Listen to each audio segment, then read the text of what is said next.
Hi, this is Bruce and Tom from WaterBear, and we're in Retreat Studios today, and we're talking about how to get more gigs for your band. And if you need this type of information on a regular basis to take your band from A to B, then like and subscribe to the WaterBear channel, because we're doing this stuff all the time to keep you in the loop. So if you're feeling a bit frustrated because you haven't got enough gigs for your band or solo project, I think the most important point here is that you're not alone. Absolutely, yeah. It's true to say that at every level, none of us have got enough gigs. Unbelievable sort of bun fight, if you like. Yeah.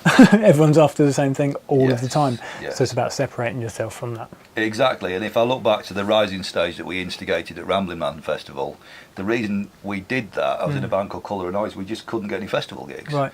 So we had to put a stage together, find a sponsor in order to sneak ourselves on the bill, So, so that's the reality. And the reason there's not many of these gigs, I think it's simply that there's so many bands, and that's a positive thing, because it's, anyone can start a band, anyone can plant the flag in social media land, get out there, but of course it does make it a huge democracy, and there's less venues than there used to be. I think that's true. That's it, and not just so many bands, but so many great bands. My God, the amount of tours that that you do, and you see 3 or 4 support bands, and you go, my God, they could have been top of the bill. They could have been top of the bill, and any one of those guys is fighting for the support. They are your direct competition. However, there are gigs to be got. Someone's going to get them, and it might as well be you guys. Absolutely. So we know there's a bit of an issue here. But we got to roll our sleeves up and make this stuff happen. So where do we start? So the first place to look logically would be to find an agent for your band. So Tom, do you have an agent for 100 Reasons, or the Undead Raisins as the current incarnation? Yeah, absolutely. There's a current booking agent from that, and we've had several different agents for Free to Atlantic as well, sort of through the years. So it's all about getting the right agent as well, that is going to hook you up with those shows that are really, really going to make an impact for you. But what does an agent do before? So the agent it's their job to source the best shows that are coming through in terms of tours, in terms of one-off.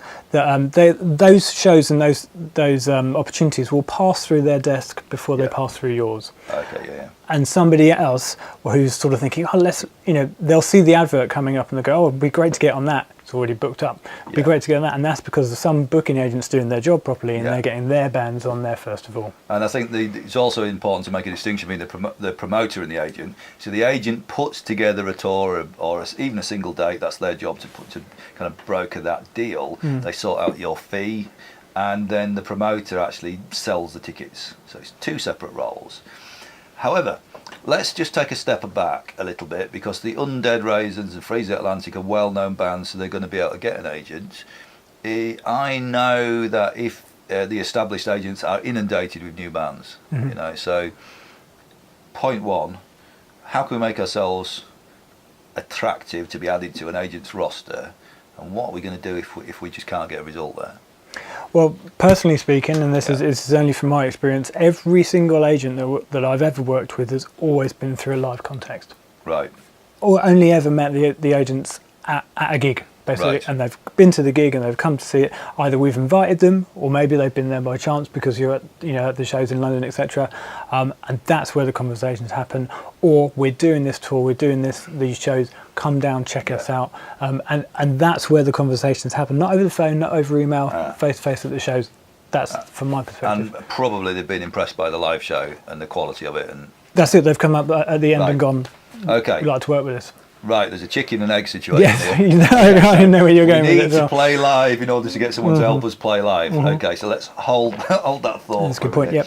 We need to step back, and because we know, if you look at one of our previous videos, we've been trying to make things really concrete. Like, we know that when you sell 500 units, whether it's a download or whether it's T-shirts or whether it's even an old school CD, you're taken seriously at that point. We know there's a little bit of a tipping point at 5,000 genuine likes on Facebook. People start to perk up.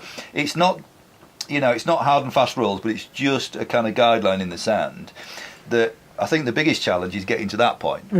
So is it fair to say that you've got to get a few gigs under your belt before you can even think about an agent? Yeah, 100%. Yeah, definitely. You need to do those small shows, the first on stuff, the stuff that you're going to see these bands that are playing at your local venue. You talk to them, you talk to the promoter, find out who's putting on the show. Give them a link or old-fashioned CD, whatever, and check that out. Another really good thing you can do is sort of do your homework on it. Go to the bands that influence you on a similar level to what you're, just above where you are. Who's booking them? Who's their agent?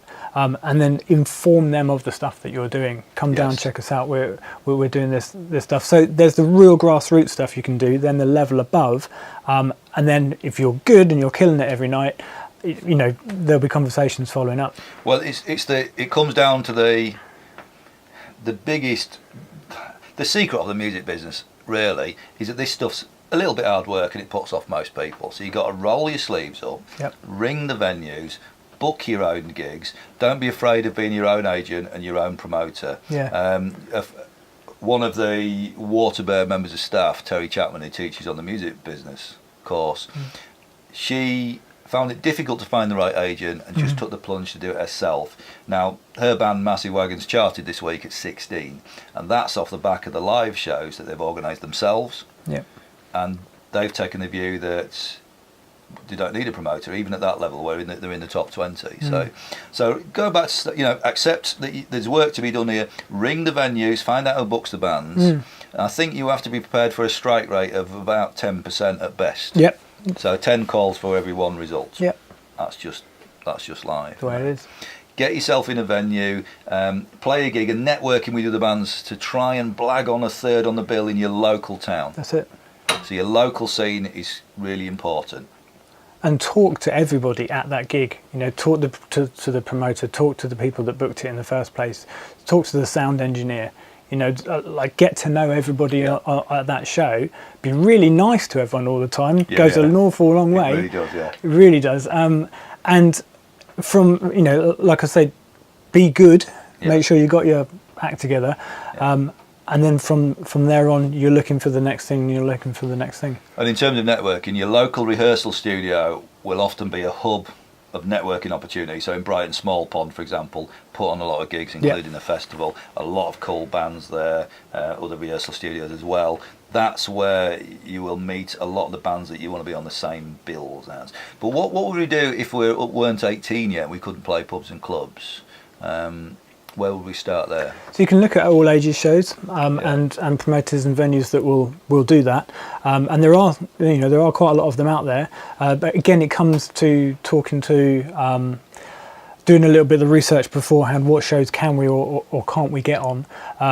I recall a couple of times back in my youth on doing some shows that we were booked on, some gigs where actually you've got friends and family coming and all this sort of stuff, and the real issue is actually you get to the show and sound check and do all this sort of stuff only to be told you can't play, you're not old enough. You're right. Done that before, and that sucks. So it's an issue. But also playing in school halls, if you can blag a show in your school or your sixth form, those shows are really important. And loads of the big bands and artists are very successful. That's where they cut their teeth. Village halls, there's still opportunity to put on your own gig in a village hall. And it's amazing how these early shows can become legendary shows later on. So they are as important as the stadium gig that you may do later on in your career.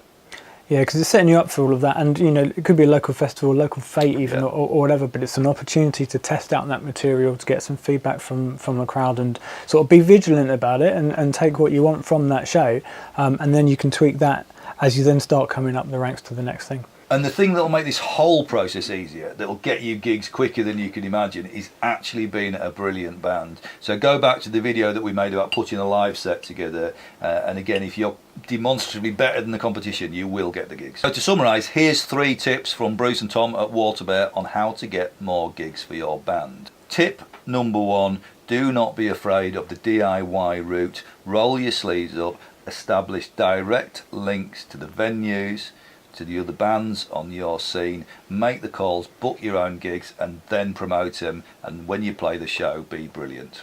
Okay, tip number 2 is to get on the right people's radar. So look for the agents that are being booked by bands that are similar to you in your scene, ideally 1 or 2 levels just above you. get in touch with them, make sure they know who you are, what you're all about, and it does come back to tip number 1 again, when the time's right, you've got to deliver. So tip number 3, use social media to promote your gigs, get the word out there, but also consider ways to maximise your audience using stuff like the Facebook Live thing, just to reach as many people as possible. So if there's 30 in the crowd, there might be a lot more people watching at home. Keep rocking, send us the new music, we love hearing that stuff. And if you're finding that music's becoming a very important part of your life, feel free to contact us at WaterBear by phone or through the website to find out more about the BA Honours degree or the Masters programmes. Take care.